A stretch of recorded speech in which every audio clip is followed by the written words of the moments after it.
여러분 안녕하십니까. 강시열 변호사입니다. 현직 부장판사가 윤 대통령의 계엄은 적법하다, 내란이 아니다라고 밝혔습니다. 현직 부장판사입니다. 그리고 다른 그 판사들의 반박에 대해서도 조목조목 말이죠. 아주 정말 실력 있는 판사입니다. 성금석 판사가 법원 내부 통신망의 글을 통해서 지금 아주 중요한 말을 했습니다. 윤 대통령의 계엄은 적법하고 내란이 아니다는 겁니다. 또 부정선거에 대해서 할 말은 많지만 자제하겠다. 자기가 말이죠. 선거관리위원을 한 적이 5, 6년 전인데 라고 하면서 부정선거에 대해서도 할 말이 많다는 얘기를 했습니다. 그러면서 가짜뉴스를 오히려 계엄해야 된다라고 작심 비판했습니다. 자, 현직 부장판사가 말이죠. 윤석열 대통령의 계엄은 적법하고 내란이 될 수 없다는 글을 올린 겁니다. 25일 스카이데일리가 취재해서 종합해서 지금 보도한 겁니다. 성금석 부산지방법원 부장판사입니다. 계엄 선포 해제가 내란죄 구성 요건에 해당한다고 해석하지 못하겠다. 헌법과 법률의 규정을 고민해 판단하고 그에 따라서 법률가 출신 대통령이 내린 정치적 결단인 이번 계엄 선포 사태, 국회 해제 요구를 받고 심의기구인 국무회의를 거쳐서 약 6시간 만에 법대로 해제한 계엄이다 라고 얘기를 했습니다. 다른 김공공이라는 애가 이렇게 저렇게 얘기를 하자. 뭐라고 얘기했냐? 그러면 내란 사태요? 무엇이 내란죄에 해당한다는 말인가요? 내란죄 구성 요건을 정확히 숙지하고 헌법 및 형법학자들이 쓴 교과서도 찬찬히 읽어보세요. 그러면 답이 보일 겁니다. 검은색 안경을 쓴 사람은 7빛깔 무지개를 볼 수 없지요 라고 딱 얘기했습니다. 또다시 김씨라는 사람이 지금 윤석열 대통령이 그거 유튜브 보고 어쩌고저쩌고 하니까 그런 식의 비난과 비아냥 말고 논리적, 법리적, 합리적으로 기승전결 6하 원칙에 맞춰서 주장 반박해 주십시오 라고 딱 얘기했습니다. 자, 대단합니다. 그러니까 법적으로 얘기하라 이거야. 되지도 않는 얘기 하지 말고, 자, 그리고 다른 어떤 사람들이 이렇게 저렇게 얘기를 하니까 거기에 대해서도 딱딱딱딱 얘기를 했습니다. 그러면서 성 부장판사는 부정선거에 관해서는 법원도 관계가 있어 언급을 자제하거나 안 하고 있다. 부정선거에 관해서는 법원도 관계가 있어 언급을 자제하거나 안 하고 있다. 라고 하는 함축적인 내용을 시사했습니다. 구체적인 내용은 공개하지 않았지만 말입니다.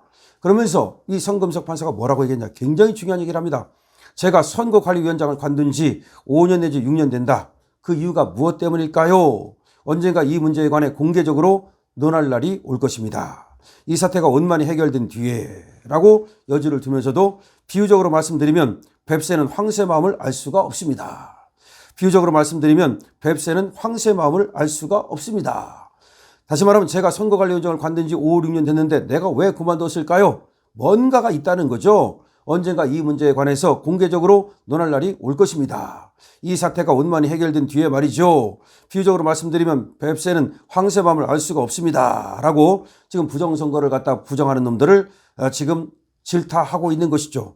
자, 이번에 이 법원 게시판에 서로 이렇게 얘기를 쓴 건데 이 성금석 부장판사의 글은 아주 합리적이고 논리적이기 때문에 굉장히 아주 의미가 있습니다. 여기에 대해서 지금 다른 놈들은 이 좌파, 이 판사 같은 또 좌파 쪽의 선자들은 이 성금석 부장판사를 지금 비토하는 이런 움직임도 있습니다만은 성 부장판사가 절대로 물러나지 않고 그리고 논리칙에 의해서 합리적, 법적으로 얘기를 하기 때문에 여기에 그렇게 강하게 반발을 하지 못하고 성 부장판사의 말에 동의하는 판사들도 많이 나와 있습니다. 자, 현직 부장판사가 말이죠. 이 내란죄는 무슨 내란죄냐? 계엄이 왜 내란죄냐? 그렇습니다. 원래가 법이라는 것은 구성요건이라는 게 있어요. 금방도 성금석 부장판사가 얘기했듯이 죄가 되기 위해서는 일단 구성요건에 맞아야 돼요. 예를 들어서 절도죄는 뭡니까? 타인의 물건을 절취한 자는 타인의 물건이어야 돼요. 근데 그 물건을 갖다 절취했다는 말은 몰래 가져와야 돼요. 그걸 이제 절도죄라고 그래요.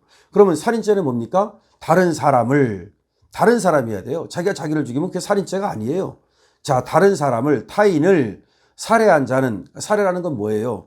목숨이 끊어지게 하는 거예요. 고의로 일부러 어떤 물리력을 가함으로써 또 어떤 유무형의 물리력을 가함으로써. 자, 어쨌든 간에 이렇게 구성 요건이 돼야 돼요. 근데 내란죄는 어떻게 돼 있냐면, 자, 국토를 참전한다는 뭐, 국토를 빼앗는다는 말이에요. 아니면 국헌을 문란하게 할 목적으로, 국헌이라는 것은 국가 헌법을 말하는 거야. 헌법을 문란하게 할 목적으로 목적범이 돼야 돼요. 그래서 폭동을 일으킨 자는 폭동을 일으켜야 돼요. 근데 폭동이라는 것은 조그만 무슨 뭐 몇몇 사람 간다고 폭동이 되는 게 아니고 한 지방의 평온을 해할 정도가 돼야 돼요. 다시 말하면 그 고장이 완전히 그냥 무슨 난리가 나야 돼. 난리가 나야 그걸 쉽게 말하면 그거를 내란죄라는 거. 내란이 뭐예요? 안에서 난리가 났다는 게 내란이잖아요. 화는 뭐예요? 밖에서 환란이 일어났다는 거잖아요. 그러니까 내란이나 외환이나 똑같아요. 환란. 거기서 화는 외부에서 들어온 환란. 그러니까 외부에서 쳐들어온 난을 외환이라고 그러는 거고, 내부에서 생긴 난을 내란이라고 그러는 거야. 난리가 나야 돼. 아니, 그런데 예를 들어서 지금 계엄군을 몇 명, 200명 정도라고 그러죠? 국회에 보냈다고 해서 난리 났습니까? 난리가 났다는 얘기는 뭐예요? 물건이 부서지고 사람이 죽고 무슨 집이 불타고 이래야 그게 난리가 난 거지. 어떻게 그것이 난리가 난 것입니까, 여러분? 그래서 지금 부산지방법원의 성금석 이 판사 아주 훌륭하다고 생각이 되는데, 이분 말이죠. 앞으로 이분들이 얘기하는 걸 많이 전달을 좀 하고 정말 훌륭한 분 같아요. 그리고 용기 있는 분 같아요. 용기라는 건 뭐예요? 다른 사람들이 말을 하지 않을 때 옳은 걸 옳다고 말하는 사람, 다른 사람들이 입 닥치고 있을 때 그른 걸 그르다고 말하는 사람, 이런 사람을 우리는 용기 있다고 말해요. 용기 있는 사람입니다. 용기 있는 그런 판사라고 지금 생각이 되는 거죠. 여러분 한번 생각해 보십시오. 내란이라고 하려면 대통령이 내란을 일으켰다? 지금까지 역사적으로도 그렇고 공간적으로도 그렇고 대통령이 최고 통치자가 내란을 일으킨 적은 없대요. 최고 통치자가 내란으로 처벌받은 적도 없답니다. 그럼 윤석열 대통령은 무엇 때문에 내란을 일으켰다? 글쎄요. 저는 지금도 이해하지 못합니다만은, 물론 이런 걸 있어요. 입법 독재, 예산 독재, 그리고 여러 가지 탄핵 독재, 이런 것들을 함으로써 그 국회가 오히려 국권을 문란하게 만들었잖아요. 다시 말하면 국가기관을 마비시켰잖아요. 특히 감사원을 갖다 마비시키고, 특히 중앙지검을 마비시키고, 그 다음에 헌법재판소를 마비시키려 하고, 방통위를 마비시키고, 이런 것들은 확실히 국권을 문란하게 한 거잖아요. 국권을 문란하게 할 목적으로 이거야말로 사실상 폭동을 일으킨 것과 같잖아요. 그렇기 때문에 이것이 사실은 내란성이 있다는 거죠. 이것도 뭐 내란이라고 하긴 뭐라지만 내란 요소가 있다는 거예요. 그러니까 오히려 지금 국가기관을 갖다가 마비시키는 거에 대한 반작용으로 대통령이 할 수 있는 헌법적 권한을 행사한 것이 계엄이에요. 그렇다면 이걸 어떻게 내란이라고 보느냐는 거죠. 아주 중요한 성금석 부산지방 부장판사가 이것은 내란에 해당하지 않는다라고 명확히 선을 그어서 얘기한 겁니다. 아주 용기 있는 행동이고, 그리고 합법적인 그리고 합리적인 그런 판단을 내리는 겁니다. 그냥 인민재판하듯이 말이에요. 그냥 따지지도 않고 법전도 안 보고, 그 다음에 헌법학자 얘기도 안 들어보고 형법학자 얘기도 안 들어보고, 그야말로 그냥 내가 그렇다면 그린 거예요. 원님 재판해가지고서 내란으로 몰고 가고서, 그래서 우연이다 몰고 가가지고서 대통령을 파면시키겠다? 대통령은 국민이 뽑은 거예요. 국민이 뽑은 대통령을 어떻게 헌재 몇 사람이 그렇게 쉽게 파면시킬 수 있습니까?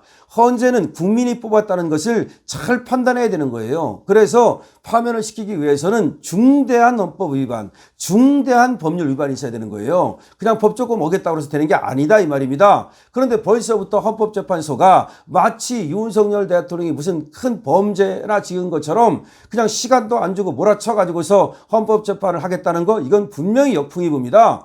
역풍이 벌써 불기 시작했어요. 엄청난 역풍이 불기 시작했습니다. 광화문에 나오는 사람들을 보세요. 지금 대통령 관저 앞으로 몰려가는 사람들을 보세요.